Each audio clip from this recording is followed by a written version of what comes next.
say thank you very much for being here. We are here today with fellow members of parliament who also spent some time over the weekend on a retreat to look at the amendment that we want to bring to the penal code, which is ready, and we hope that our petition will, the petition that I'll bring to parliament will be heard today. But I'm here to receive a petition from over 200 women from Kawangware, from Mukuru, from Kibra. These women have been victims and survivors of sextortion. So people will ask, what is sextortion? Sextortion is when you are asked for sex in return for services that are essential, like water. All right. So women in Nairobi, when they go to the cartels or the vending stores that sell water, right, when they can't afford to pay the bill, the men actually demand sex.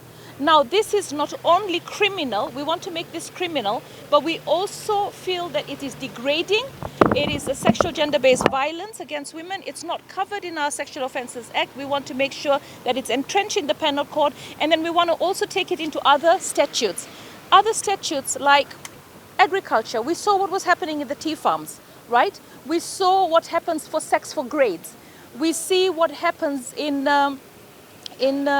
sex for grades, fish, in the fish industry as well. We see there's sex. We've seen even in relationships where you're in a relationship with somebody and then the person blackmails you and wants sex, or they will release the pictures. We've also seen sextortion in sports.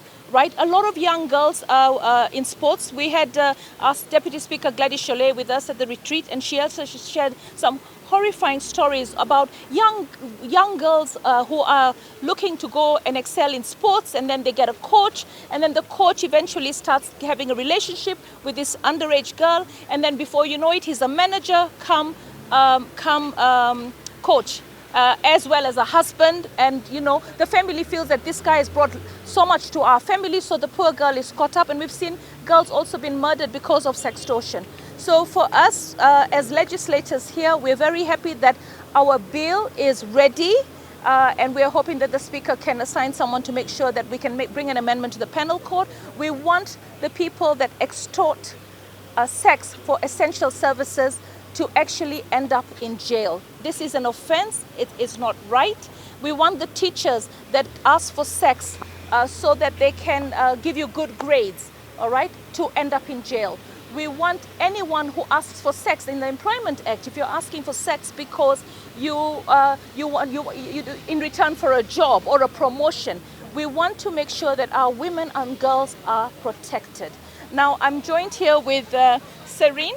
Serene is from Kewesnat. Kewesnat is the Kenya Water and Sanitation Civil Society network, and we've been working with her for over 3 years, looking at study after study and cases of women who have gone through sextortion, and some of whom are actually infected by HIV.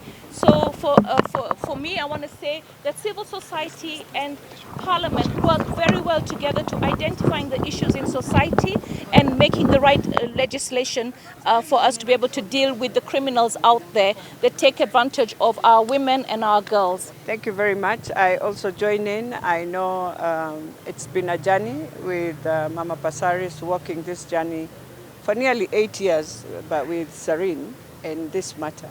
But this is a very interesting matter. I know many people will wonder, sextortion in water. You know, in Nairobi, people wake up from 2 a.m.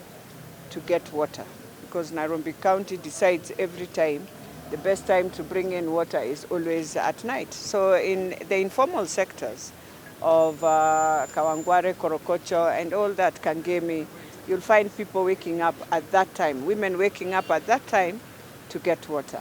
Now, in the beginning, you might think it's a story, and you wonder, is it a true story? But it's very interesting now when you walk a journey at night and see. You know, a woman wakes up, is gone for water, but when you look, she is very anxious. She wants to get this water. The line is so long. And we do many things just to achieve all this. And it's very unfortunate, but that's what happens. For me, my plea to Nairobi Water, even as we received the petition, I have pleaded with Nairobi Water and I've pleaded with my engineer, Miguna, that it is important if we are bringing in water, if you are rationing water, bring water daytime. When people, that at the worst hour you can fetch water, cannot be 2 a.m. in the morning, but at least you can start from evening, if that is when you want people to come from work and everything, and then we collect the water. So we met with the other members, with the Deputy Speaker, we went through all the bills, and we've realized this is the same issue that happened in Kericho. This is the same thing that is happening in the tea farms.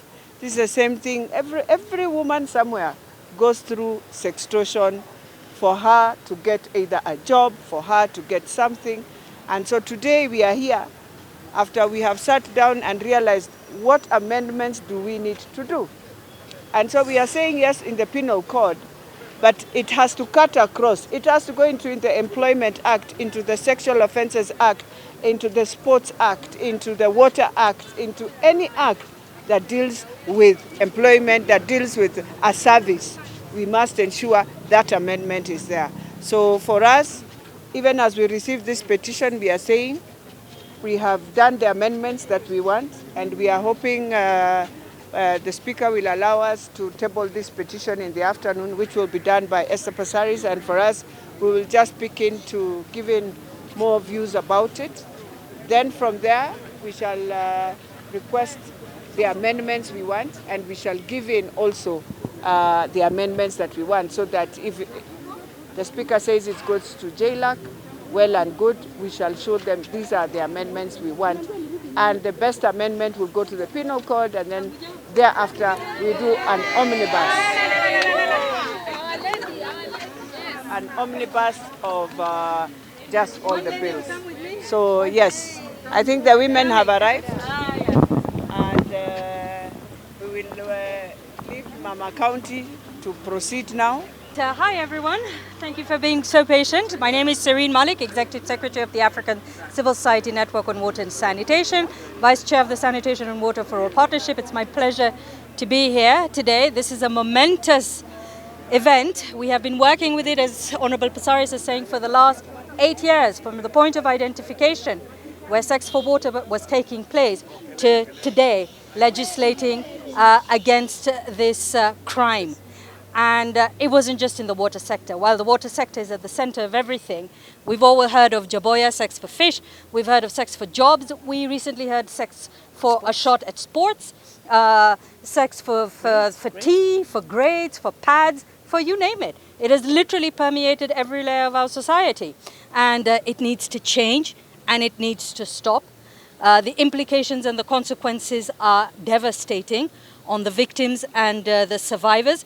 And we are so happy that our honourable members of parliament, Honourable Esther Passaris, who is the champion of women's issues, and those that are affected, Honourable Elachi, that has been phenomenal in this process.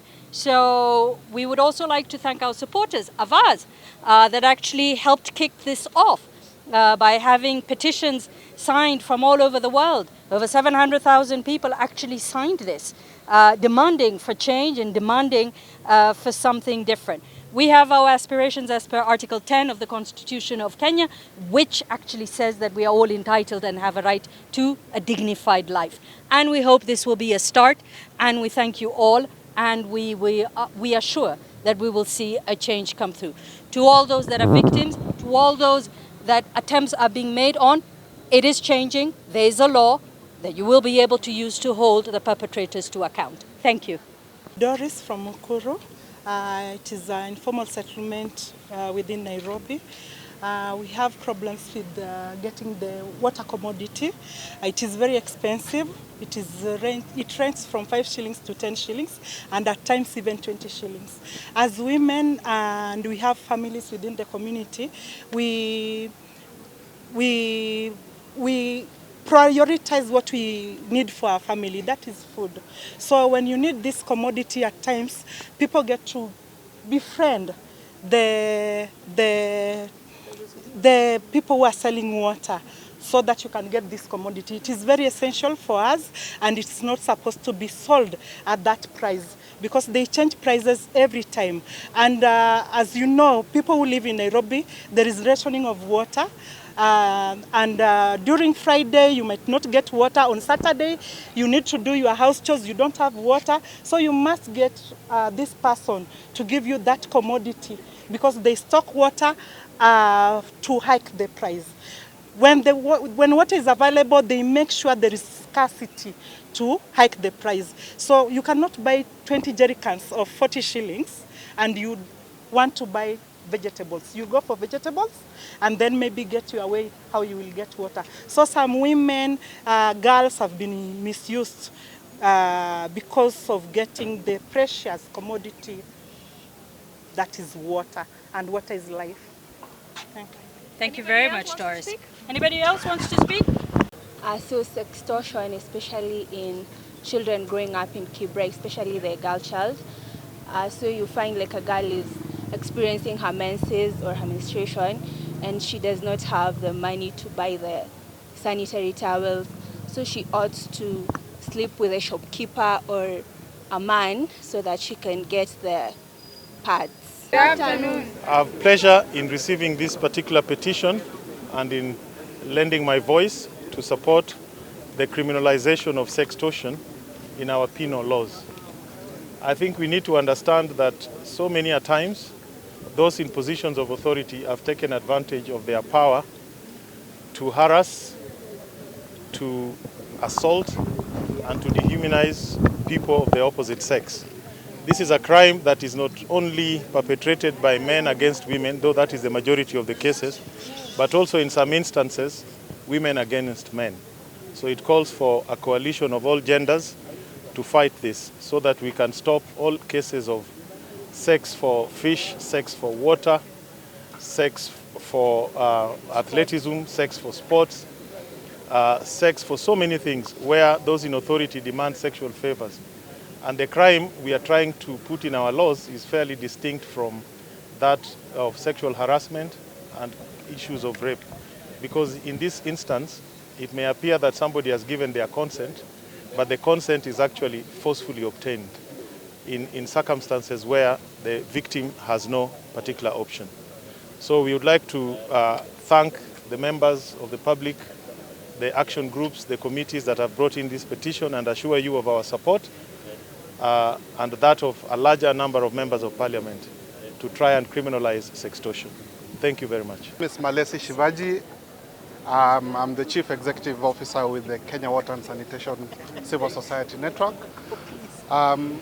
This is a momentous occasion because today we get to speak for those who are vulnerable, those who have been voiceless for so long. Many a time we think it's a victimless crime, but indeed, when you look behind me, they are the victims. People who take it for granted that water is a human right. But other than the very basic challenges that women and girls face in accessing water and sanitation in our informal settlements, we are seeing that there is even further challenges through the crime of sextortion, where women and girls have to pay with their bodies, with their soul basically, to get water, things that we take for granted. So today we are very glad that through our honorable members, we are getting a vehicle to say no to this crime. And we are looking forward as civil society to support our honorable members, but really to put these people who have been voiceless for so long at the forefront and to give them a solution forever. Thank you.